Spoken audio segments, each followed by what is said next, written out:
ഈ കുഞ്ഞിന് ലഭിച്ചില്ലെങ്കിൽ ഈ കുഞ്ഞ് മരണത്തിലേക്ക് പോകുന്ന കാഴ്ച നാം കാണേണ്ടി വരും. അങ്ങനെയൊന്നും സംഭവിക്കരുത് എന്നുള്ളൊരു പ്രാർത്ഥനയോട് കൂടിയിട്ടാണ് പ്രിയപ്പെട്ടവരെ നിങ്ങളുടെ മുന്നിലേക്ക് എത്തിയിട്ടുള്ളത്.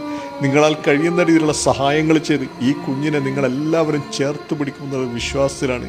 എനിക്ക് ഒരു അപേക്ഷ മാത്രമല്ല, എൻ്റെ കുഞ്ഞിനെ എങ്ങനെയെങ്കിലും രക്ഷിക്കണം. എൻ്റെ കയ്യിലൊന്നുമില്ല, ഇത്രയും പൈസ ചിലവാക്കാൻ എൻ്റെ കയ്യിലൊന്നുമില്ല.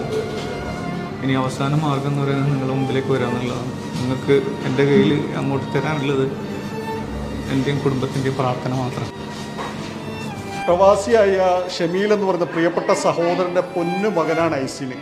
ആ ഐസിൻ്റെ അവസ്ഥ നിങ്ങളൊക്കെ കണ്ടില്ലേ പ്രിയപ്പെട്ടവരെ. പ്രിയപ്പെട്ട പ്രവാസി സൗഹൃദങ്ങളെ, നിങ്ങളാൽ കഴിയുന്ന രീതിയിലുള്ള സഹായങ്ങൾ ചെയ്ത് ആ കുഞ്ഞിനെ ജീവിതത്തിലേക്ക് തിരിച്ചു കൊണ്ടുവരാനുള്ള ഒരു സാഹചര്യം ഒരുക്കി കൊടുക്കും. ഈ പ്രിയപ്പെട്ട സഹോദരൻ പറഞ്ഞു കേട്ടോ പ്രിയപ്പെട്ടവരെ, ഞങ്ങൾക്ക് അങ്ങോട്ട് തരാനുള്ളത് ഞങ്ങളുടെ കുഞ്ഞിനെ സഹായിക്കുന്ന, ഞങ്ങളുടെ കുഞ്ഞിന് വേണ്ടി പ്രാർത്ഥിക്കുന്ന, ഞങ്ങളുടെ കുഞ്ഞിന് വേണ്ടി സഹായം ലഭിക്കാനുള്ള സാധ്യതകൾ ഉണ്ടാക്കുന്ന